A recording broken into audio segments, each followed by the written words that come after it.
오늘은 이제 4강 십자가의 은혜와 승리에 대한 부분인데요.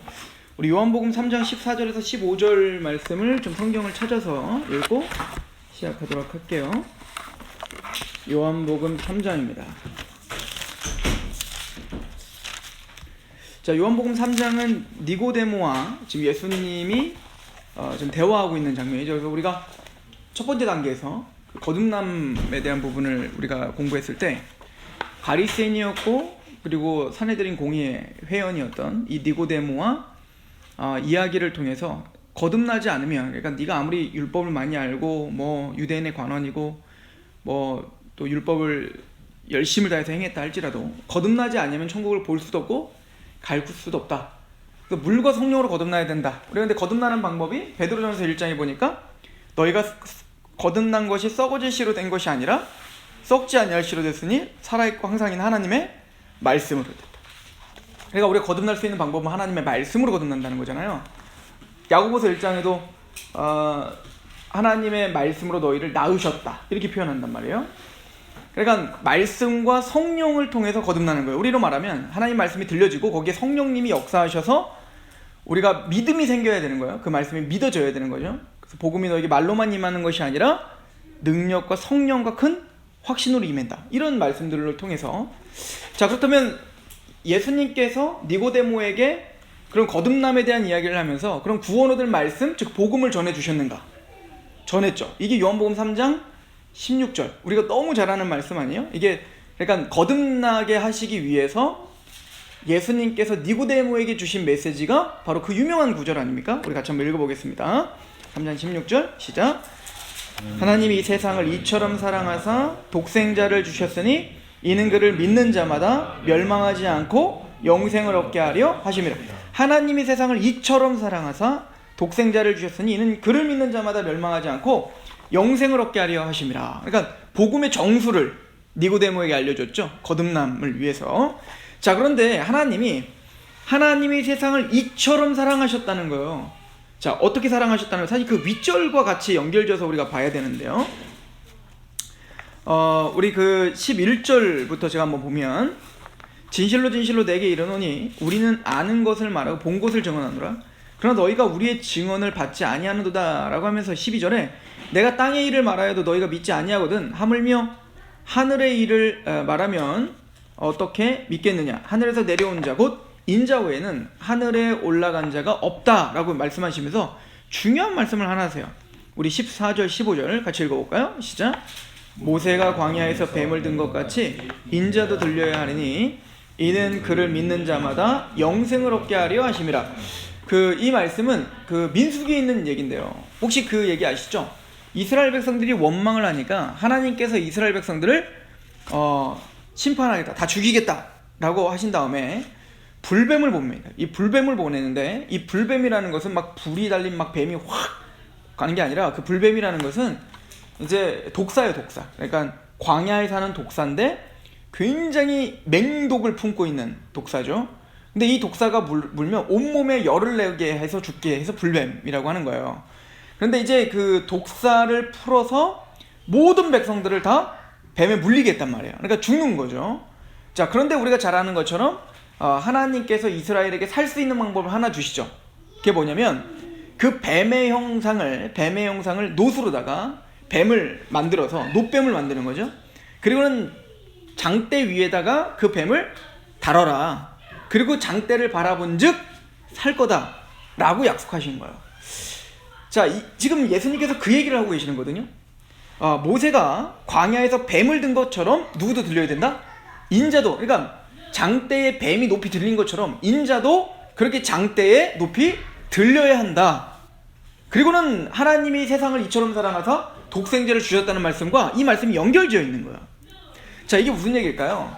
자, 사실은 우리가 독사에 물리면 이제 죽는 건데, 독사에 물리면, 자, 그래서 우리 그 교재에 보시면 23페이지에 보시면 민수기 21장 5절에서 6절이 있거든요. 거기 한번 보시면 백성이 하나님과 모세를 향하여 원망하되 어찌하여 우리를 애굽에서 인도하여 내어 이 광야에서 죽게 하는가. 이곳에는 먹을 것도 없고 물도 없도다. 우리 마음이 이 하찮은 음식, 만나입니다. 처음에 만나가 줬을 때는 얼마나 이렇게 신기하고 막 감사하고 했었어요. 근데 이제 그 만나가 이제 일상생활이 되니까, 자, 그 만나가 이제 그 365일 매일 떨어지니까 이제는 그게 하나님의 기적처럼 보이질 않는 거죠. 자, 그러니까 21장 그 6절에 보면 여호와께서 불뱀들을 백성에게 보내어 백성을 물게 하심으로 이스라엘 백성 중에 죽은 자가 많은지라. 하나님이 이제 그들의 그 죄를 이제 징계하시려고 불뱀을 보내서 이제는 백성들을 죽게 하더라라고 하는 겁니다. 자, 그런데 이제 뱀에게 물렸다면 당연히 이제 독을 빼거나 아니면 뭐 치료제를 줘야 살리는 건데, 하나님은 뜬금없이 노스로 다 만든 뱀을 장대 위에 달아놓고 그걸 보면 산다는 거예요. 자, 이것은 그래서 이제 요즘에 그 앰뷸런스 같은 데 보면 이렇게 장대에 막 뱀 꼬아 있는 거 이렇게 그림 있죠. 이게 왜 그러냐면 그 이슬람 지역에 이게 하나의 또 전설이 돼서 우상이 됐어요. 그래서 장대 위에 달린 그 뱀이 치료의 능력이 있다. 이게 우상이 돼가지고 지금 전수돼갖고 이게 앰뷸런스에 그렇게 있는 거거든요. 그런데 하나님이 진짜 말하는 것은 정말 거기에 기적이 있는 게 아니라 하나님의 말씀에 능력이 있다는 걸 보여주는 거잖아요. 그러니까 야, 저걸 본다고 어떻게 살아? 저걸 보면 사니? 그냥 저기 빨리 독을 빼든지 치료제를 발라야 사는 거 아니야? 이러면 죽는 거예요.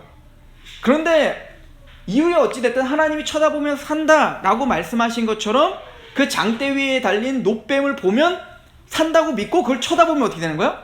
사는 거란 말이에요. 그러니까 이거는 뭐냐면 하나님의 약속과 하나님의 말씀을 믿어 그 약속을 의지하고 쳐다보면 사는 겁니다. 자, 이것처럼 예수님의 십자가를 믿음으로 바라보면 영생을 얻는다. 지금 그 얘기를 하고 있는 거예요. 자, 그런데 오늘 말씀을 가만히 보면 좀 우리가 좀 생각해 보면서 해야 되는 게 있는데요. 보세요. 지금 장대에는 뭐가 달려있죠? 노뱀이 달려있다고. 노뱀. 노수로 만든 뱀이 달려있고, 지금 예수님의 십자가와 지금 연결지어서 지금 설명하고 있는 거잖아요. 지금 장대 위에 노뱀을 쳐다보며 사는 것처럼 우리도 십자가 위에 달리신 예수님을 쳐다보면 산다, 이거잖아요. 자, 그런데 좀 이게 마음에 안 드는 겁니다. 왜냐면 여기서는 십자가에 누가 달리셨어요? 예수님이 달리셨는데 이쪽에는 누가 달렸죠? 이 뱀은 뭘 상징합니까? 계시록 12장에 보면 옛뱀이라고도 하고 사탄, 마귀라고도 한단 말이에요. 지금 이스라엘 백성들을 물어서 죽게 한 자가 누구예요? 그렇게 원망하게 하고 마침내 그걸 보여주고 있는 건데, 지금 이스라엘을 물어서 죽게 한 자가 누구냐? 바로 뱀이란 말입니다. 이거는 사실은 좀 앞쪽으로 가면 창세기 3장 15절에 있는 것처럼 여자의 후손이 뱀의 머리를 밟을 거야 라고 할 때 왜 여자의 후손이 나타나서 뱀의 머리를 밟아야 되죠? 그 사탄이 뱀의 형상으로 와서 아담과 하와를 물었단 말입니다. 그게 뭐죠?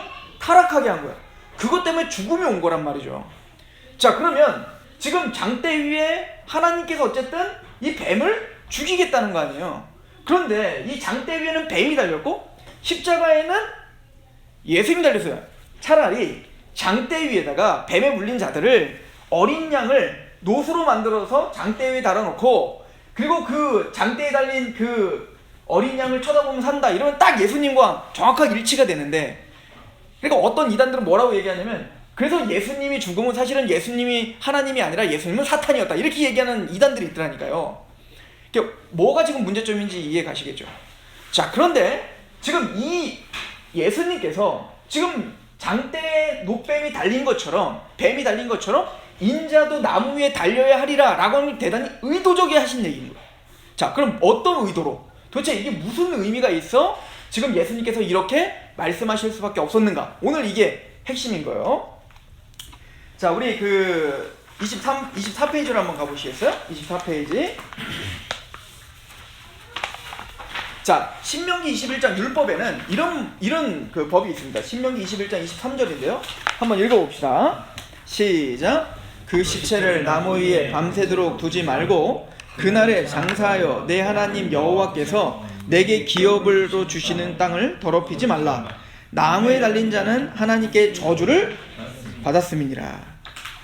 자, 나무에 달린 자는 하나님께 뭘 받았다? 저주를 받았다라고 기록이 되어 있죠. 그래서 나무에 달렸다는 것은 이스라엘 백성들에게는 저주의 상징이에요. 그래서 로마에는 가장 참혹한 형틀이 뭐였냐면 십자가 형틀이었는데, 유대인들에게도 그 십자가 형틀은 대단히 상징적 의미가 있었던 거예요. 뭐죠? 로마의 형틀이니까 가장 참혹하고, 그래서 국가의 어떤 그 반란을 일으키거나 그런 참혹한 짓을 하는 사람들만 십자가에 달리게 돼 있었던 거란 말이에요. 근데 이스라엘 백성들은 종교적으로도 십자가 형틀은 굉장히 혐오스러운 형틀이었어요. 왜냐하면 나무에 달리는 거잖아요. 그러니까 나무에 달리는 자는 전 저주를 받았다는 상징이 되는 거란 말이에요. 그 예수님이 나무에 달렸다는 얘기는 예수님은 하나님의 저주를 받고 죽었다라고 유대인들은 생각했던 거죠. 근데 이것이 예수님 십자가에 달리신 이유이기도 합니다. 왜 그러냐면 우리가 원래는 당해야 될 그 저주, 원래는 우리가 선악과를 따먹고 우리가 죄를 짓고 우리가 영원한 심판을 받아 지옥을 받아야 되는 사람이라고요. 그런데 그 지옥 형벌을, 그 저주를, 내가 당해야 될 저주를 십자가는 누가 당하신 거예요? 예수님이 대신 당하신 의미가 있는 거잖아요. 우리 갈라디아서 3장 13절 시작. 그리스도께서 우리를 위하여 저주를 받은 바 되사 율법의 저주에서 우리를 속량하셨으니 기록된 바 나무에 달린 자마다 저주 아래 있는 자라 하였습니다. 그래서 그리스도께서 우리를 위하여 저주를 받은 바 되사 율법의 저주에서 우리를 속량하셨으니 기록된 바 나무에 달린 자마다 저주 아래 있는 자라. 이 신명기 이 율법이 십자가에서 성취됐다 이렇게 표현되는 거거든요. 우리가 당해야 될 저주를 누가 대신 당하셨다? 예수님이 당하셨다는 거야. 자, 이스라엘 백성들이 원래는 지금 불뱀에 물렸던 이유가 뭐예요? 이스라엘 백성들이 하나님 앞에 반역을 저지르고 원망했기 때문에, 그들의 죄 때문에 지금 뱀에 물린 거란 말이에요. 그러니까 원래는 하나님은 이스라엘 백성들을 살려줄 이유가 없죠. 하나님 앞에 죄를 범한 거니까 그냥 그대로 죽으면 되는 겁니다.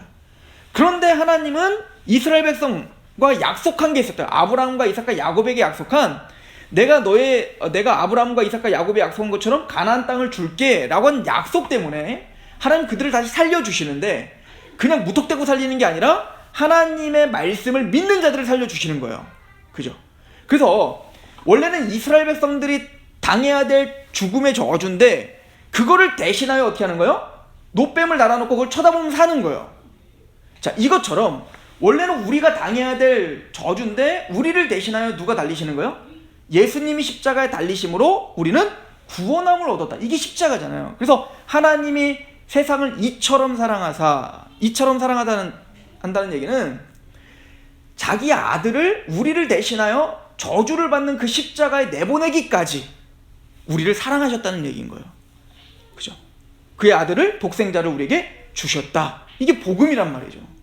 자, 그런데 아까도 질문했지만, 그러려면 어린 양을 노수로 만들어서 달면 훨씬 더 이게 모양새가 좋을 텐데 왜 하나님은 노뱀을 다루라고 했는가? 그리고 왜 예수님은 뱀이 들린 것처럼 내가 들려야 하리라 라고 이야기했는가? 이 이야기인 거죠. 자, 이거는 결론적으로 말해서 예수님의 십자가 사건은 1차적으로는 우리가 당해야 될 저주를 예수님이 대신 받으시사 우리가 영생을 얻게 된 거예요. 그죠? 구속이 된 거죠. 우리의 죄가 예수님에게로 다 정해지고, 우리의 죄가, 과거의 죄, 현재의 죄, 미래의 죄가 다 예수님에게서 다 사해지고 모든 저주에서 우리는 해방된 겁니다. 그래서 요한복음 5장 24절에 있는 것처럼 내가 진실로 너에게는 내 말을 듣고 또 나 보내신 자를 믿는 자는 영생을 얻었고 심판에 이르지 않은 사망에서 생명으로 옮겼다가 성취가 된 거예요. 자, 그런데 십자가는 우리의 속죄와 우리의 저주를 대신 받은 것에 대한 의미만 있는 게 아니라 한편은 뭐냐면, 그곳에 예수님이 십자가에 죽으실 때 누가 뱀을 상징하는 노뱀이 달려있잖아요. 즉 뭐죠? 사탄이 죽었다, 사탄이 패배했다 라고 하는 의미가 함께 달려있다는 거죠. 예수님의 승리는, 예수님의 십자가가 우리의 저주를 받은 바 되신 것뿐만 아니라 노뱀이 달림으로 뭐죠? 그 예수님의 십자가 사건에서 사탄의 머리가 박살났다 라고 하는 것을 보여주는 메시지란 말입니다. 근데 이게 신학적으로 너무 중요한 거예요. 그러니까 우리가 십자가를 생각할 때 예수님의 십자가는 내 죄를 사해 주셨고 나를 의인되게 해주셨습니다 라고 하는 걸로 끝나는 게 아니라, 예수님의 십자가는 그 십자가상에서 누가 이미 부서졌다? 사단의 권세가 부서졌다 라고 하는 선언이고 선포란 말입니다. 자, 이게 어떻게 성취된 거죠? 창세기 3장 15절에 여자의 후손이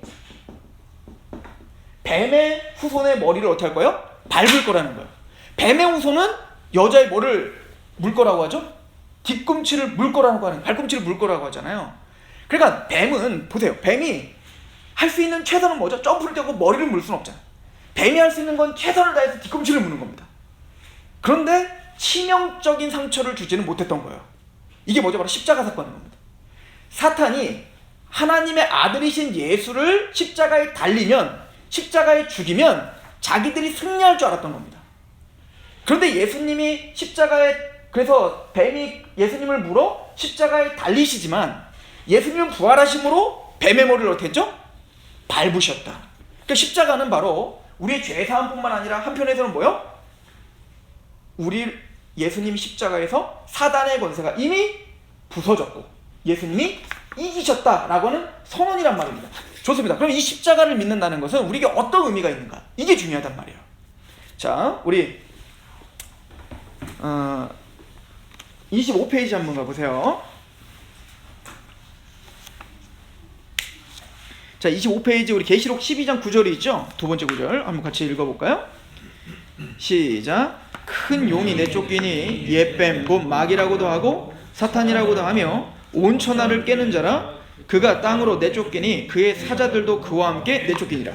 그래서 계시록 12장은 예수님이 구약의 언약을 통해서 태어나심과 예수님이 십자가에 죽으시고 부활하시고 승천하시는 장면을 요약해서 설명하고 있어요. 그래서 예수님의 십자가 사건, 그 구속의 사건이 어떤 역사를 했는지를 지금 보여주는데, 큰 용이 내쫓기니 곧 옛뱀이 곧 마귀라고도 하고 사탄이라고도 하며 온 천하를 깨는 자라. 그가 땅으로 내쫓기니 그의 사자들도 그와 함께 내쫓기더라. 예수님의 십자가로 어떻게 됐다는 거예요? 사단의 권세를 쫓아내셨다는 거예요. 이게 십자가의 의미라는 거죠. 자, 우리 계시록 20장 2절도 그 십자가의 그 전쟁, 영적 전쟁을 이렇게 설명합니다. 시작. 용을 잡으니 곧 옛뱀이요 마귀요 사탄이라. 잡아서 1000년 동안 결박했다. 자, 1000년 동안 결박을 하세요. 여기 보니까 우리 계시록 한 12장 잠깐 보시고 하실래요? 이걸 좀 여러분들에게 좀 설명해드리고 하는 게 좋을 것 같아요. 요한계시록 12장 성경을 좀 보시면 되겠는데요. 요한계시록 12장은요 세 부분으로 좀 나눠져 있어요. 요한계시록 12장은 그래서 12장 1절부터 6절까지가 한 테마고 7절부터 12절까지가 한 테마고 13절부터 나머지가 한 테마예요. 근데 이건 다 다른 얘기를 하는 게 아니라 똑같은 십자가의 그 구속의 이야기를 하는데 다른 방식으로 지금 설명하고 있는 중이거든요. 그래서 12장 그 1절부터 보면 그 성경책으로 보셔야 됩니다. 장로님. 자, 계시록 12장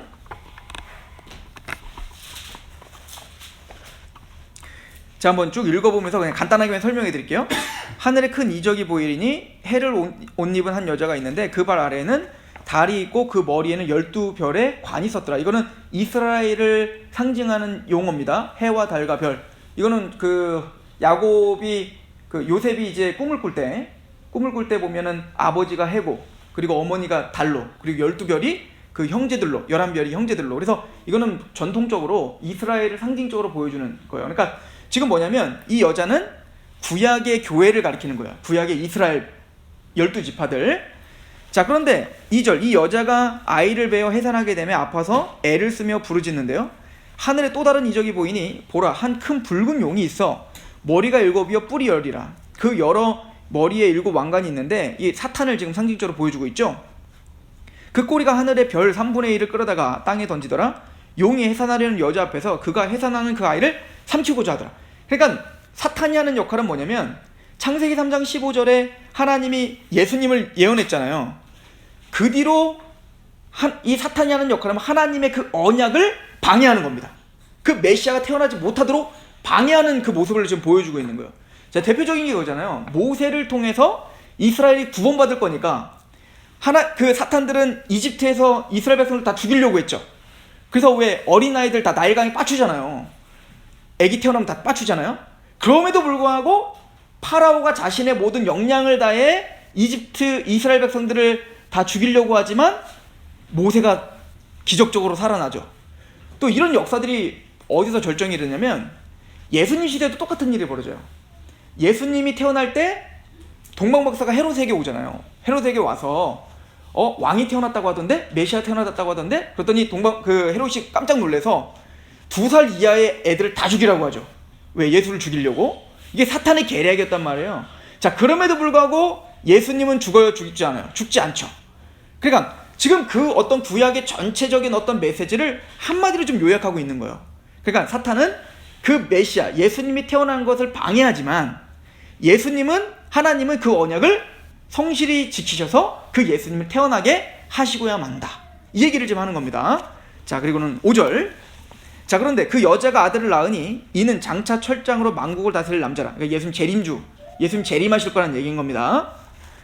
그 아이를 하나님 앞과 보좌 앞으로 올려가더라. 자, 여기에는 예수님의 십자가 사건, 부활 사건, 승천 사건이 다 포함되어 있는 거예요. 예수님 지금 이 땅에서 33년 동안 사셨다가 십자가에 죽으셨다가 부활하셨다가 승천하셨다는 얘기가 지금 생략되어 있는 것 뿐이에요. 그죠? 하늘에 다시 올라가셨으니까요. 자, 보세요. 지금 1절부터 6절까지는 예수님이 어떻게 구약의 성취로 태어나셨는지, 그리고 예수님이 어떻게 십자가에 죽고 부활하고 승천했는지, 이거를 설명했죠. 그런데 우리는 십자가를 십자가다 이렇게만 생각하지만 천상에서는 예수님이 십자가에 죽으실 때 어마어마한 전쟁이 있었다는 걸 보여주는 거예요. 그게 7절부터 12절의 이야기인 겁니다. 그러니까 우리는 십자가 얘기가, 우리가 그냥 예수님 믿으세요, 예수님이 당신을 위해서 십자가에 죽으셨어요, 2000년 전에 예수님이 십자가에 죽으셨대, 우리가 알 수 있는 건 그것밖에 없지만 실제적인 영적인 전투가, 하늘에서 큰 전투가 일어났었다는 거예요. 그때 사도 요한에게 그 환상을 보여주는 겁니다. 예수님의 십자가가 어떤 의미인지, 진짜 의미가 무엇인지를 보여주고 있는 장면이라고요. 자, 이해가 가시나요? 자, 7절. 하늘에서 전쟁이 있으니 미가엘과 그의 사자들이 용과 더불어 싸울세. 자, 여기 보면 예수님 직접 안 싸우고 누가 싸워요? 미가엘이 싸우죠. 그러니까 사탄은 예수님과 싸울 군번이 아니에요. 예수님의 십자가 사건으로 분명 사단의 머리를 밟은 건 밟은 거지만 지금 의도적으로 누구와 싸웠다고 이야기해요? 미가엘과 싸우고 있다. 그러니까 예수님은 하나님이신 겁니다. 그죠? 8절. 그런데 이기지 못하여 다시 하늘에서 그들이 있을 곳을 얻지 못한지라. 자, 9절. 아까 읽었던 건데 다시 한번 읽어볼까요? 시작. 큰 용이 내쫓기니 옛뱀 곧 마귀라고도 하고 사탄이라고도 하며 온 천하를 깨는 자라. 그가 땅으로 내쫓기니 그의 사자들도 그와 함께 내쫓기냐. 그 십자가상에서 예수님 어떻게 하셨다는 거야? 승리하신 거죠. 그래서 그 용, 옛뱀이라고 하는 그 사단의 권세가 예수님의 십자가 부활과 승천으로 어떻게 된 거예요? 부서진 거예요. 창세기 3장 15절의 그 예언이 드디어 성취됐다. 그러니까 예수님의 십자가 사건은 우리의 죄가 사해질 뿐만 아니라 누가 끝장났다? 사단의 권세가 이제는 더 이상 우리를 억압하거나 우리를 결박할 수 없게 됐다. 우리를 지배하고 있던 사단의 권세가 예수님의 십자가로 이미 깨지고 끝났다. 이걸 선언하고 있는 겁니다. 고린도후서 4장 4절, 제가 자주 찾는 거니까 그냥 이제 말씀만 드리면, 이 세상 신이 믿지 아니하는 자들의 마음을 혼미하게 하여 하나님의 영광의 복음의 광채가 비치지 못하게 함이니. 그러니까 이 세상 신, 즉 사단이죠. 용이라고도 부르는, 그 옛 뱀이라고도 부르는 이 사단이 믿지 아니하는 사람들의 마음을 혼미하게 하고 있다고요. 그러니까 누가 지배하고 있었다는 거예요? 사단의 권세가 믿지 아니하는 자들의 마음을 붙들고 있었다는 거예요. 그럼 우리도 마찬가지인 거예요. 우리가 응애하고 태어나면 우리를 누가 지배하고 있었다는 겁니다. 사단의 권세가 우리를 지배하고 있었다니까요. 그러니까 우리가 복음을 들어도 깨닫지 못하는 거예요. 영적인 총명과 지혜가 박살난 거예요. 왜? 사탄의 권세가 우리를 가로막으니까. 그런데 예수님의 십자가 사건을 믿을 때 이미 예수님의 십자가 사건으로 사단의 권세가 어떻게 됐어요? 부서진 것처럼 우리 안에 있는 사탄의 권세도 쫓겨나고 우리에게 더 이상 영향력을 끼칠 수 없게 되었다. 십자가를 믿을 때 우리는 그것도 같이 믿는 거라는 얘기인 거예요. 이게 왜 이렇게 중요한가? 자, 우리 밑에 절을 보면 히브리서 2장 14절이 있죠? 우리 25페이지에 히브리서 2장 14절에서 15절 한번 읽어보겠습니다. 시작. 자녀들은 혈과 육에 속하였음에 그도 또한 같은 모양으로 혈과 육을 함께 지니심은 죽음을 통하여 죽음의 세력을 잡은 자 곧 마귀를 멸하시며 또 죽기를 무서워함으로 한평생 매어 종로로 타는 모든 자들을 도와주려 하시오. 예수님의 십자가 사건을 통해서, 즉 예수님이 우리와 똑같이 육체로 오실 수밖에 없었던 이유가 우리와 똑같은 육체의 모습으로 오셔서 죽음을 통하여 죽음의 세력을 잡은 자, 즉 누구? 마귀의 세력을 멸하게 하기 위함입니다. 예수님은 십자가로 사단의 권세를 부셔버린 겁니다. 그래서 또 죽기를 무서워함으로 한평생 종로로 타는 모든 자들을 해방시켜주는 거예요. 그러니까 우리가 예수님을 믿어 구원받았다는 건, 십자가를 믿어 구원받았다는 건, 이제는 우리가 죄의 종이었습니다. 사탄의 종이었습니다. 이제는 우리는 그 사단의 권세 아래서 그렇게 내 마음대로 이기적으로 살았던 자들이었습니다. 그런데 이제는 예수님의 십자가 사건으로 우리 안에 죄가 부서졌고 사단의 권세가 부서졌습니다를 믿는 사람들, 흑암의 권세에 있던 우리를 건져내사 하나님의 아들의 나라로 옮겼다는 걸 믿는 사람들이 됐다라는 고백을 하는 거라고요. 자, 좀 더 한번 가봅시다. 우리 26페이지로 한번 가보세요.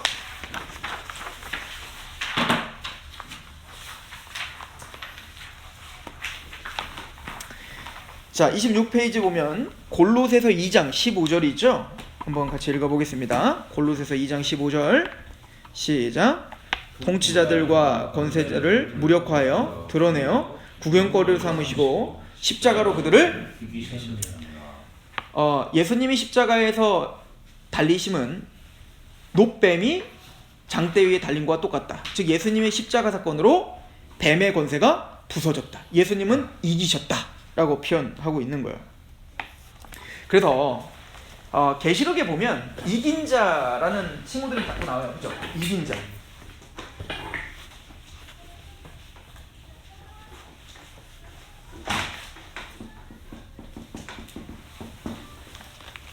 계시록 7교회에 보면 이긴 자에게는 내가 성전이 기둥같이 있을 것이고 이긴 자는 흰돌을 줄 것이며 이긴 자에게는 생명의 면류관을 줄 것이고, 그러니까 이긴 자 자꾸 말해요. 그러니까 너에게 이겨야 된다라고 말한다고요.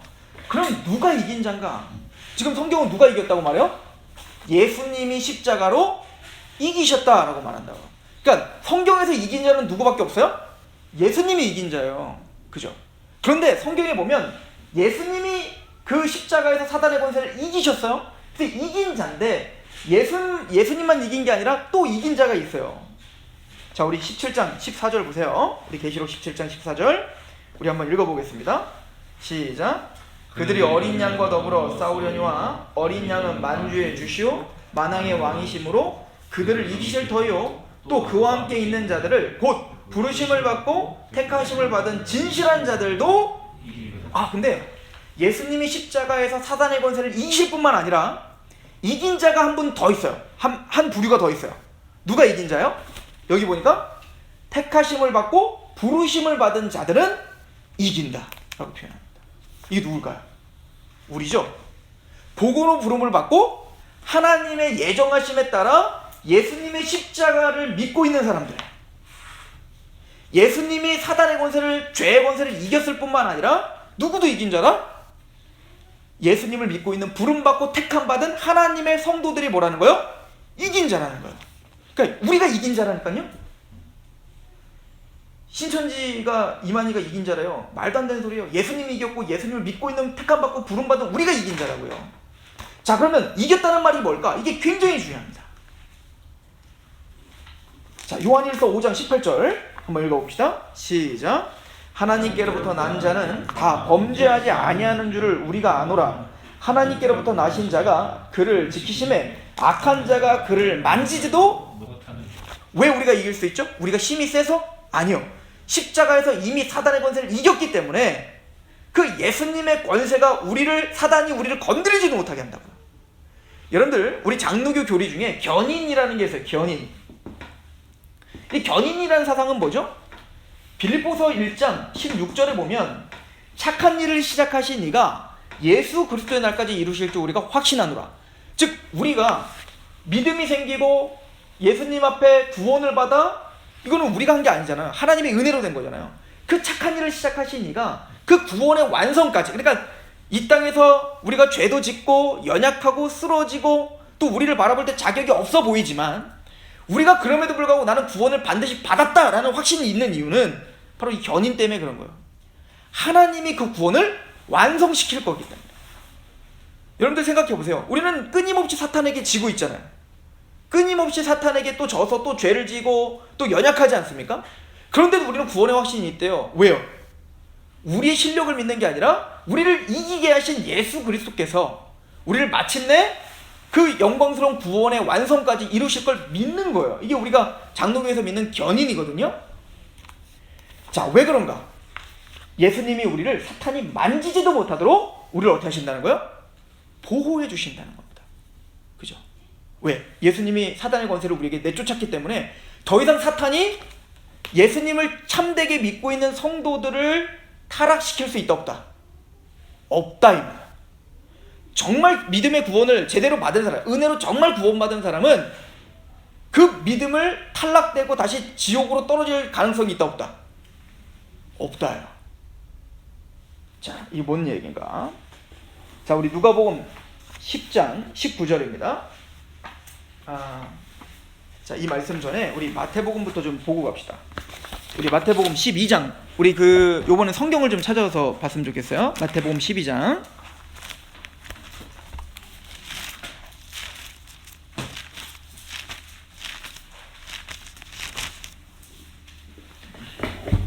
자, 마태복음 12장에 여러분들이 좀 잘 알고 있는 그 사건이 하나 벌어지는데요.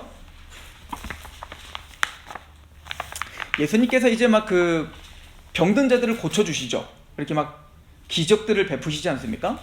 근데 그 기적을 베푸는 이유가 뭔지를 사실은 밝혀주는 장이에요. 굉장히 중요한 겁니다. 그러니까 예수님의 기적은 단순히 기적을 위한 기적이 아니라고요. 진짜 기적이 일어났는데 기적을 보여주기 위한 기적이 아니라고. 그 기적은 뭔가 의미가 있다고요. 그죠? 자, 어떤 의미가 있는가? 22절에 보면 마태복음 12장 22절에 그때 귀신이 들려 눈 멀고 말 못하는 사람들을 데리고 왔거늘 예수께서 고쳐주매 그 말 못하는 사람이 말하며 보게 된지라. 무리가 다 놀라 이르되 이는 다윗의 자손이 아니냐? 왜 기적이 일어나니까 바로 다윗의 자손이라고 말하죠? 이게 예언돼 있거든요. 이사야서에 이미 메시아가 오면 다윗의 자손 그 메시아, 처녀가 잉타하여 아들을 낳으리니 임마누엘이라 부를 것이요. 이게 이사야서 7장에 예언되고, 이사야서 9장에 한 아기가 태어났는데 그 아기는 그냥 아기가 아니라 영존하는 아버지라 하나님이시라. 그의 어깨에는 정사가 메었고 기묘자라 모사라. 우리 뭐 성탄절 때 많이 들었던 내용들 아니에요? 그 메시아, 근데 다윗의 자손으로 오시는 그 메시아를 통해서 어떤 일이 벌어지냐면 눈먼 자가 눈을 뜨고 저는 자들이 사슴처럼 뛰놀고 그런 기적들이 일어날 거라 예언됐다고요. 그러니까 예수님이 막 눈먼 자들을 눈을 뜨게 하고 저는 자들을 이뤄내키고 이런 역사들이 일어나니까 바로 백성들은 예수님을 향해서 뭐라고 한 거예요? 바로 그 다윗의 자손이구나 라고 예언에 적중했음을 지금 알고 있는 거거든요. 자, 그러면서 24절 바리새인들은 듣고 이르되 이가 귀신의 왕 바알세불 힘입지 않고는 귀신을 쫓아내지 못하느니라 하거든. 이 바리새인들의 악함이 여기 있습니다. 여러분들 기적이 정말 일어났잖아요. 그리고 이사야서에 분명히 예언도 있고요. 그렇다면 바리새인들은 당연히 예수님을 뭐라고 믿어야 됩니까? 당연히 메시아라고 믿어야 돼요. 왜냐면 이런 일들은 일어나질 않았거든요. 그러니까 당연히 메시아로 믿어야 되는데 이들은 그 기적을 봤으면서도 불구하고, 그러니까 하나님의 언약 속에서 하나님의 그는 그 역사를 봤음에도 불구하고 이거를 누구의 역사로 지금 얘기해요? 그러니까 바알세불, 사탄의 역사라고 지금 뒤집어 씌웠다고요. 하나님의 역사를, 하나님의 언약의 성취를 지금 사탄이 했다고 지금 그럼 성령이 해방죄를 하고 있다고. 그 이유가 뭔지 아세요? 하나입니다. 예수님 자기 비판하니까. 예수님이 지금 자기를 지금 잘못됐다고 하니까 자신의 모든 권세와 모든 부귀영화를 뺏길 것 같거든요. 그러니까 그 이기적인 동기로 어떻게 하는 거예요? 하나님의 역사를 지금 사탄의 역사로 뒤집어 씌운 겁니다. 그럴 때 예수님이 어떤 말씀하는지 보세요. 25절 예수께서 그들의 생각을 아시고 이르시되 스스로 분쟁하는 나라마다 황폐해질 것이요 스스로 분쟁하는 동네나 집마다 서지 못하리라. 만일 사탄을 쫓아내면 스스로 분쟁하는 것이시리니 그리하고야 어떻게 그의 나라가 서겠느냐. 또 내가 바알셉을 힘입어 귀신을 쫓아내었다면 너희들의 아들들은 누구를 힘입어 쫓아내느냐? 그러므로 그들이 너희의 재판관이 되리라. 자, 28절 29절 같이 읽어봅시다. 시작. 그러나 내가 하나님의 성령을 힘입어 귀신을 쫓아내는 것이면 하나님의 나라가 이미 너희에게 임하였느니라. 사람이 먼저 강한 자를 결박하지 않고서야 어떻게 그 강한 자의 집에 들어가 그 세간을 강탈하느냐? 결박한 후에야 그 집을 강탈하리라. 예수님은 지금 성령님으로 지금 사탄을 내어 쫓고 지금 기적을 일으킨 거예요. 그 얘기는 뭐죠? 이미 예수님이 이 땅에 초림으로 오실 때부터 하나님의 나라는 어떻게 했다는 거예요? 이 땅에 임하기 시작했다. 그러니까 하나님의 나라가 임했다는 것은 하나님의 그 권세가, 하나님의 그 만군의 여호와의 그 능력이 이제 예수님을 통해서 그 통치가 드디어 이 땅에 시작되기 시작했다, 이거거든요. 예수님이 그럼 뭐라고 합니까? 내가 이 땅에 와서 지금 귀신을 내쫓고 눈을 뜨게 하고 저는 자들을 일어나 사슴처럼 뛰게 하는 일들이, 이게 이사야서 예언이 있다고요. 그 예언이 성취하는 이유는 뭐냐면 강한 자를 결박하고 그리고 어떻게 할 거라는 거야. 그 세간을 강탈할 것이다. 이게 뭐냐면 그 강한 자가 누구냐면 사탄이죠. 사단의 권세를 예수님이 십자가로 밟고 그리고 사단의 권세 가운데 포로로 끌려 있었던 누구를, 하나님의 백성들을 강탈하여 구원할 것을 이야기하고 있는 거예요. 그리고 그 십자가의 사건이 일어났을 때 눈먼 자가 눈을 뜨는 것처럼, 저는 자가 드디어 일어나서 사슴처럼 뛰는 것처럼, 우리가 영적으로 눈 멀었던 자가 예수님의 십자가를 통해서 눈이 떠 하나님을 보게 되고 십자가를 알게 되고 구원을 받게 되고, 또한 이제는 저는 자들이 일어나, 그러니까 우리는 이 사건이 뭐냐면 베드로와 요한이요, 성령 강림을 딱 받고, 오순절 성령 강림을 받고 제일 처음 했었던 그 기적이 있었어요. 그게 뭐냐면 성전 문 앞에 미문에 앉아 있었던 안진뱅이였어요. 그 안진뱅이를 어떻게 하냐면 근데 그 안진뱅이는 태어날 때부터 안진뱅이라 맨날 그 성전 미문에 앉아 있었다고요. 근데 사실은 베드로와 요한이 유대인이었기 때문에 예루살렘을 적어도 한 해에 한 번씩은 왔다 갔다 했을 거 아니에요. 그러니까 그 안진뱅이를 봤을까요? 못 봤을까요? 평소에 봤겠죠. 근데 평소에는 그 안진뱅이에 별로 관심도 없었어. 그런데 그날은 유독 베드로와 요한이 그 안진뱅이에 주목을 합니다. 왜죠? 성령 강림을 받았기 때문에 그래요. 성령님이 임했기 때문에 그 안진뱅이의 필요를 본 겁니다. 그리고 뭐라고 하냐면 그 안진뱅이가 돈을 달라 하니까 나는 금과 은은 나에게 없다. 그러나 예수의 이름으로 너는 일어나라. 이렇게 표현했다고요? 베드로와 요한이 왜 그의 안진뱅이를 고쳤을까요? 이거에 성취인 겁니다. 즉, 이 사람은 성전까지 왔는데 마땅히 성전에 들어가 하나님을 경배하고 찬양하고 예배해야 된다고요. 근데 그는 안진뱅이라는 것 때문에, 원래 몸이 성하지 않은 사람은 성전에 못 들어갑니다. 그것 때문에 그 성전까지 와서도 성전에 들어가 하나님을 찬양하지 못하는 거예요. 그러니까 베드로와 야고보는 단순히 일어나키는 게 중요한 게 아니라 마땅히 하나님을 예배해야 될 그가 지금 그 핸디캡 때문에 뭐요? 지금 일어나지 못하죠. 그러니까 성령 예수님의 이름으로 안진뱅이에서 일어나켜 하나님께 예배해야 될 자가 예배할 수 있게 만들어. 그러니까 그 성경에 보면 일어나자마자 성전에 가 뛰면서 예배하고 찬양하죠. 이게 무슨 얘기죠? 바로 우리는 그렇게 영적 안진뱅이였다는 거예요. 하나님 마땅히 찬양하지 못했던 자고, 근데 그랬던 자가 예수님의 십자가로 우리를 강탈하여 우리를 구원시켜 우리를 일어나게 하시고 우리를 찬양하게 하고 예배하게 하는 자로 만드시는 역사가 바로 예수님의 십자가 사건이었음을 설명하는 거예요. 즉 예수님의 십자가는 바로 그 사단의 권세가 부서진 거죠. 그래서 더 이상 우리를 얽매이지 못하게 하고 눈을 뜬 것처럼 이 세상 신이 우리의 마음을 혼미하게 했던 것이 부서지고 이제는 하나님을 바라보고 십자가를 보고 기뻐하며 찬양하는 자가 됐다고요. 이게 이사야서 예언이 성취됐다는 거예요. 자, 그런데 더 나아가서 아까도 말했죠. 예수님의 십자가로 사탄을 이길 뿐만 아니라 부르심을 받고 택하심을 받은 자들도 사탄을 어떻게 했다? 이겼다. 이게 무슨 얘기일까요? 자, 우리 누가복음 10장 19절 27페이지에 있습니다. 한번 읽어봅시다. 시작. 내가 너희에게 뱀과 전갈을 밟으며 원수의 모든 능력을 제어할 권능을 주었으니 너희를 해칠 자가 결코 없으리라. 예수님이 근데요, 예수님이 뱀의 머리를 밟으실 뿐만 아니라 제자들에게 뭐라고 약속하시죠? 내가 너희에게 뱀과 전갈을 밟을 수 있는 원수의 모든 능력을 제어할 뭘 주셨다? 권능을 주셨다. 너를 해칠 자가 결코 없다. 예수님이 십자가에서 사단의 권세를 부실 뿐만 아니라 그 사단의 권세를 제어할 능력을 누구에게 주셨어요? 구원받은 성도들에게 줬다는 거예요. 그러니까 말만 우리가 이긴 자가 아니라 정말 사단의 권세를 제압할 수 있는 능력이 누구에게 있다는 거예요? 우리에게 있다는 겁니다. 그럼 이 이야기가 무슨 얘기일까요? 사단의 권세를 제압할 수 있는 권세가 우리에게 있다. 앞으로 그래서 우리는 막 축사하러 다니는 거예요? 귀신 들린 사람들 찾아가고 정신병원에 가고 사람들 막 예수 이름으로 사단을 막 다 물리치고 이런 얘기인 거야? 지금 예수님이 기적을 베풀고 사단의 권세를 내어쫓은 그 사건이 뭐에 대한 상징이었죠? 하나님의 나라가 임했다는 상징이었다고요. 그래서 요한복음에 이번 주 제가 주일 설교에도 그 얘기를 했었는데 요한복음에 예수님께서 맹인을 막 고치신 다음에 갑자기 바리새인과 서기관들에게 니들이 맹인이다 라고 했죠. 그럼 뭐라고 하죠? 아니 내가 한 번도 눈 감은 적이 없는데 왜 나보고 맹인이라고 합니까? 그러니까 보는 너희가 맹인이고 얘네들은 안 보인다고 얘네가 뭐예요? 보는 자다.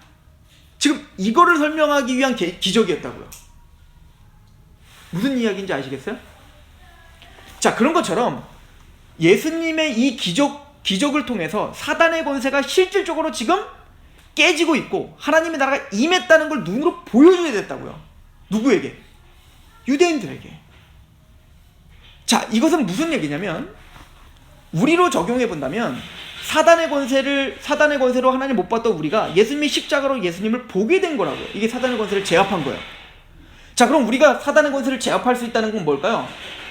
사탄이 하는 가장 구체적인 방법인 거예요. 사탄이 우리에게 있어서 공격하는 가장 주된 목적이 뭘까요? 아까 찾아봤던 고린도후서 4장 4절인 거예요. 다시 한번 보시면 여기 보면 고린도후서 4장 3절이 있죠. 만일 우리의 복음이 가려졌던 망하는 자들에 가려진 것이라 그 중에 이 세상 신이 믿지 아니하는 자들의 마음을 혼미하게 하여 그리스도의 영광의 복음의 광채가 비치지 못하게 하미니 그리스도는 하나님의 형상이니라. 자, 이 세상 신 사탄은 우리의 마음을 가려서 복음의 영광을 보지 못하게 한다고요. 이게 사단의 권세에 결박당해 있는 상태라고요. 그렇다면 우리가 그 사단의 권세를 부술 수 있는 권세가 어떻게 있을까요? 우리가 전하는 복음을 통해서 우리가 복음을 전할 때 성령님의 능력으로 그 사단의 권세가 부서지고 믿음이 생기는 거예요. 여러분들, 이 권세는, 이 사단의 권세를 제압할 수 있는 권세는 천사들도 없어요. 베드로가 고넬료에게 복음을 전할 때 한번 보세요. 사도행전 10장 11장에 보면 백부장 고넬료가 있는데 그 고넬료가 환상을 봅니다. 하나님이 천사를 고넬료에게 내려보내잖아요. 근데 그 천사가 고넬료에게 복음을 전하지 못해요. 그죠? 아니, 제가 여러분들에게 복음 전하는 게 믿기가 더 쉽겠어요? 아니면 천사들이 여러분들에게 복음 전하는 게 더 믿기 좋겠어요? 당연히 천사죠. 그런데 천사는 복음을 얘기할 수 없어요. 십자가를 얘기할 수 없다고요. 천사는 얘기할 수 있는 건 딱 하나 뭐죠? 욥보에 가면 베드로가 있는데 그 베드로를 청하여 구원 얻을 말씀을 들어라. 오직 그 복음을 전하고 그 십자가를 전할 수 있는 사람은 누구밖에 없는 거예요? 예수님을 믿은 베드로를 비롯한 구원받은 성도들밖에 없다고요. 이 얘기를 예수님이 마태복음 16장에 하는 거예요. 내가 너에게 천국의 열쇠를 주마. 네가 땅에서 풀면 하늘에서도 풀릴 거고 하늘에서 매면 땅에서도 매일 거야. 아니, 땅에서 매면 하늘에도 매일 거야. 그러니까 천국 열쇠는 뭘 말하는 거지? 바로 복음을 말하는 겁니다. 복음. 그러니까 복음은 오직 구원받은 우리들만 전할 수 있는 특권이라고요. 천사들도 못 전해요. 그런데 그 복음을 전할 때 그 복음이 말로만 임하는 게 아니라 능력과 성령과 큰 확신으로 임한다고요. 즉 복음을 전할 때 거기는 사단의 권세를 쫓을 수 있는 능력이 거기 있는 겁니다. 복음의 능력이 나타나서 믿음에서 믿음에 이르게 하나님. 그죠? 또 하나님의 말씀은 운동력이 있어 영과 골수를 찔러 쪼개기까지 한다. 그러니까 우리가 전하는 건 말이 아니라 복음을 전하는데 그 복음이 말로만 전해지는 게 아니라 거기에 능력이 있다라고 말합니다. 사단의 권세를 제어할 능력이 거기 있다 하는 걸 보여주는 겁니다. 그래서 예수님 말하기를 이제 너희가 이긴 자다. 너희들은 사단의 권세를 결박할 수 있다. 어떻게? 우리의 힘으로? 기도 세게 하면 그게 아니라 하나님의 거룩한 복음을 전할 때 그 사단의 권세가 깨어지는 겁니다. 거기에 성령님이 역사하시는 겁니다. 이게 물과 성령으로 거듭나는 역사인 거예요.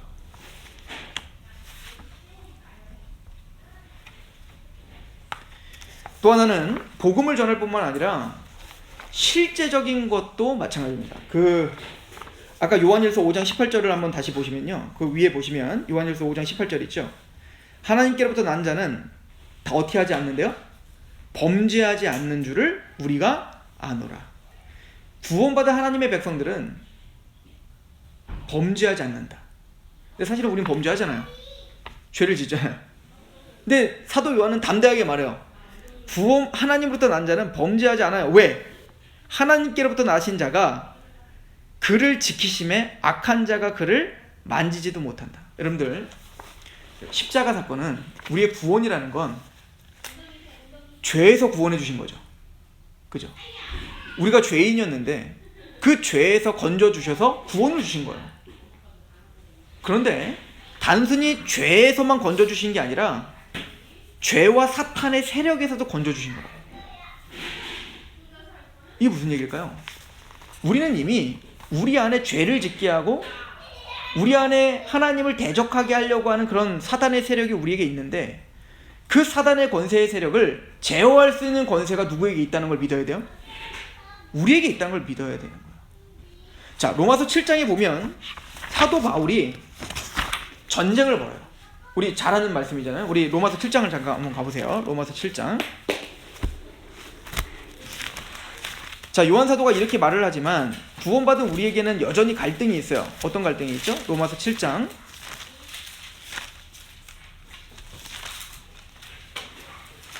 우리가 이미 구원론 1단계를 했기 때문에 이 부분을 잘 이해하실 거라고 믿고, 자, 7장 19절 한번 보세요. 내가 원하는 바 선을 행하지 아니하고 도리어 원하지 아니하는 바 악을 행하는도다. 만일 내가 원하지 아니하는 그것을 하면 이를 행하는 자는 내가 아니요 내 속에 거는 죄니라. 그러므로 내가 한 법을 깨달았노니 곧 선을 행하기 원하는 나에게 악이 함께 있다. 그러니까 구원받은 하나님의 백성들의 특징이 뭐죠? 이제는 하나님을 사랑하게 됐기 때문에 하나님의 말씀대로 살고 싶은 열정이 있죠. 그게 마음으로는 뭐를 사랑해요? 하나님의 선을 사랑한다고요. 자, 그런데 22절, 내 속사람은 하나님 법을 즐거워해요. 그러니까 진짜 구원받은 사람의 특징은 하나님의 말씀대로 살고 싶은 욕망이 생깁니다. 죄를 지면 죄송합니다. 그리고 하나님의 말씀대로 살고 싶고 예배자가 되고 싶고 어쨌든 하나님의 나라에 좀 쓸모있는 사람이 되고 싶은 열망이 생긴다. 그런 마음이 전혀 없다. 그건 구원받은 심령이 아니겠죠. 자, 그런데 23절에 내 지체 속에 한 다른 법이 내 마음의 법과 싸워 내 지체 속에 있는 죄의 법으로 나를 어떻게 해요? 사로잡는 것을 보는 거예요. 그런데 구원받은 사람의 갈등은 내 마음으로는 하나님의 법을 사랑해서 말씀대로 살고 싶은데 내 지체 속에는 또 다른 뭐가 있어요? 죄의 법이 있다고요. 자꾸 죄를 짓게 하고 게으르게 하고 말씀보다는 내 욕망대로 살게 하는 죄가 있다고요. 하나님보다는 돈을 더 사랑하게 하고 하나님보다는 권세를 더 사랑하게 하고 하나님보다는 자녀들을 더 우상으로 만드는 그런 연약함들이 우리에게 다 있다니까요. 이건 누구에게나 다 있잖아요. 그래서 힘든 거잖아요. 그러니까 우리는 말씀 들을 때마다 힘들죠. 우리는 그래서 말씀을 지켜 살려고 할 때마다 힘들죠. 그러나 또 왠지 죄를 지면 하나님께 죄송하고 그래서 우리는 매일매일 회개할 수밖에 없다고요. 이게 구원받은 사람의 심령이에요. 이 상태를 뭐라고 하냐면 바로 영적 전쟁이라고 하는 거예요. 우리에게 이런 영적 전쟁이 끊임없이 있다고요. 자, 이스라엘 백성들이 구원을 받았습니다. 드디어 약속하신 가나안 땅에 들어갔습니다.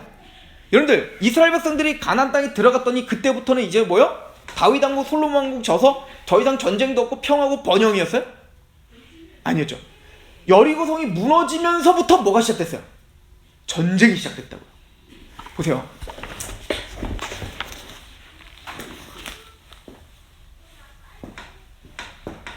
우리가 3단계에서 하나님의 나라에 대해서 배울 텐데 하나님의 나라에는 두 가지 개념이 있어요. 하나는 지정학적 개념이 있어요. 하나는 통치적 개념이에요. 지정학적 개념은 하나님 나라가 어디예요? 새하늘 새 땅이죠. 천국이잖아요. 그죠? 그러나 통치적 개념은 뭐냐면, 자, 예를 들어서 지정학적으로는 미국 대사관이 한국 땅에 있어요. 그러나 그 미국 대사관은 한국 땅이 아니에요. 미국 대사관 치해법권이 있어서 거기는 어디 통치를 받죠? 미국 통치를 받아요. 그러니까 그 미국의 대사관에 총을 쏘면 어디에다 총 쏘는 거랑 똑같은 거예요? 미국이 총 쏘는 거랑 똑같은 거예요. 마찬가지로 하나님의 나라는 말 통치적인 개념이에요. 자, 예수님이 지금 이미 성령님을 통해 사탄을 내쫓고 병을 고치는 하나님의 나라가 이미 임했느니라. 그러니까 이미 예수님이 초림 때부터 이미 세상에서 땅에 오지도 않았는데 이 땅에서부터 하나님 나라가 임했다는 거예요. 뭐죠? 통치가 시작됐다는 거죠. 자, 마찬가지로 우리가 사단의 권세 가운데 있었던 우리가 예수님의 십자가로 사단의 권세가 부서지고 우리 안에 뭐가 세워진 거예요? 하나님의 나라가 세워진 거라고요. 이제는 예수님의 십자가가 이제 예수님이 우리를 다스리는 자가 됐어요. 이제 예수님이 우리의 왕이 됐다고. 사탄이 우리의 왕이 아니고 죄가 우리의 왕이 아니라고요. 우리는 사탄의 꼬인 대로 살았고 죄가 하라는 대로 살았다는 거예요. 그런데 이제는 더 이상 우리는 뭐요? 죄의 종이 아니고 사탄의 종이 아니라 예수의 종이 됐고 예수의 백성이 됐단 말이에요. 그러니까 구원받은 사람 예수님을 주님이라고 고백해요. 주님이라는 뜻이 뭐예요? 왕, 통치자라는 뜻이에요. 자, 그런데 가나안 땅이라고 하는 가나안 땅에 들어가자마자 가나안 땅에 이미 하나님을 대적하는 족속들이 살았다고요. 그러니까 가나안 땅에 들어가면 그냥 가만히 있는 게 아니라 이제부터는 여리고성이 무너진 다음에 이미 끝났어요. 이제 이 가나안 땅은 누구 거예요? 이스라엘 백성 거예요. 그러나 여전히 가나안 땅에 여러 아낙 자손이랄지 여러 민족들이 살고 있다고요. 그때부터 어떻게 되죠? 노는 게 아니라 전쟁이죠. 뭐요? 땅 따먹기 전쟁이죠. 이제는 이 산지를 내게 주소서 라고 하나님의 약속을 믿고 전투를 벌이면 어떻게 되는 거예요? 차지하는 겁니다. 마찬가지로 우리가 예수님의 십자가로 하나님의 나라가 임했다고요. 이미 우리는 하나님의 소속이 됐고 사탄의 권세가 깨어졌다고요. 그러나 여전히 우리에게는 뭐가 있어? 옛 습관이 있고 옛 죄의 잔재가 있다고요. 우리라고 하는 땅에 돈이라고 하는 영역이 있고 뭐 지식이라는 영역이 있고 자녀라는 영역이 있고 뭐 시간이라고 하는 영역이 있어요. 예전에는 시간과 이런 모든 것들을 내 마음대로 내 욕망대로 썼다고요. 우상 숭배하면서 썼단 말이에요. 내 탐욕을 위해서 썼단 말이에요. 그런데 이제는 예수님의 십자가로 이제 부서지고 구원받은 사람들은 이제부터 뭐가 시작된 거예요? 이 사도 바울처럼 전쟁이 시작되는 겁니다. 이제는 하나님을 대적하던 그 영역들을 하나하나 이제 뭐요? 하나님께 복종시키는 전쟁이 시작된 거예요. 돈이라는 영역 가운데, 시간이라는 영역 가운데, 관계라는 영역 가운데, 지식이라는 영역 가운데 이제는 그 모든 것들이 하나님에게 복종될 수 있도록 전쟁이 벌어지는 거죠. 그런데 우리 27페이지 베드로전서 5장 8절부터 한번 보십시오. 그래서 사도 베드로는 우리에게 이렇게 설명합니다. 같이 읽어봅시다. 시작. 근신하라 깨어라 너희 대적 마귀가 우는 사자같이 두루다니며 삼킬 자를 찾나니 너희는 믿음을 굳건하게 하여 그를 대적하라. 이는 세상에 있는 너희 형제들도 동일한 고난을 당하는 줄 압니다. 이런 고난이 없는 사람은 없어요. 그러니까 오고 오는 모든 세대의 모든 하나님의 백성들은 어떻게 해야 됩니까? 근신하고 깨어서 대적 마귀를 대적해야 됩니다. 근신하라 깨어라 너희 대적 마귀가 우는 사자처럼 두루다니며 삼킬 자를 찾아요. 끊임없이 우리를 넘어뜨리려고 하고 죄를 짓게 하려고 하고 뭔가 우리에게 안 좋은 생각을 하게 하고 하나님을 자꾸 떠나게 하려고 한다고요. 우리의 우선순위를 자꾸 바꾸려고 한다고요. 베드로는 말합니다. 너희는 믿음으로 굳건하게 하여 그를 어떻게 하라? 대적하라. 우리는 끊임없는 영적 전쟁을 해야 된다는 얘기인 겁니다. 그런데 중요한 건 이 싸움에서 승리할 수 있는 비결은 예수님의 십자가가 우리를 이미 이기게 했고 사단의 권세를 우리가 결박할 수 있다라고 하는 믿음이 있으셔야 된다는 거예요. 그럼 우리가 이 사단의 권세를 어떻게 이길까요? 야고보 4장 7절입니다. 우리 다음 28페이지 야고보 4장 7절 같이 공독해볼까요? 시작. 그런즉 너희는 하나님께 복종할지어다 마귀를 대적하라. 그리하면 너희는 피하리라. 여러분 이렇게 한번 생각해보세요. 사자가 있어요. 사자가. 근데 그 사자 새끼를 이제 양육을 하는 거예요. 근데 사자 새끼는 맹수잖아요. 아무리 귀엽게 생겨도 맹수 아닙니까? 근데 그 사자 새끼를 사자가 양육을 할 때 이제 처음에는 이제 사자를 먹여야 되니까 사자가 사냥을 해서 그 사냥한 고기를 다 죽여서 달걀 찢어가지고 먹여줄 거 아닙니까? 그렇게 해야지 먹을 수 있으니까. 근데 점점 이 사자는 어떻게 할까요? 이제는 이 꼬마 사자도 사냥할 수 있도록 도와줘야 된다고요. 근데 이 꼬마 사자는 어떻게 사냥해야 될지 모르니까 처음에 어떻게 하냐면 반쯤 죽여놓고, 그러나 완전히 죽이진 않고 그 새끼 사자한테 뜯어 먹으라고 하는 겁니다. 그리고 그 새끼 사자가 그 반쯤 죽어놓은 그 사슴에게 달려가서 먹으려고 했더니 갑자기 그 사슴이 꿈틀거려. 그럼 이 새끼 사자는 어떻게 할까요? 깜짝 놀라고 뒤로 도망갈 거 아니에요. 근데 지금 엄마 사자가 왜 그걸 하고 있는 거죠? 엄마 사자 지금 골탕 먹이는 거예요? 겁먹으라고? 아니죠. 이 새끼 사자는 언제쯤이면 그 먹이가 이미 아무리 꿈틀거려도 사실은 이 먹잇감은 새끼 사자를 건드릴 수 있어요, 없어요? 없다. 겁은 줄 수 있으나 건드릴 수는 없다고요. 왜냐면 이미 어미 사자로부터 치명타를 맞았기 때문에 더 이상 이 생명은 끝난 거예요. 그러나 겁은 줄 수 있다고요. 꼭 그거와 같아요. 예수님의 십자가로 우리 안에 사단의 권세는 이미 깨진 겁니다.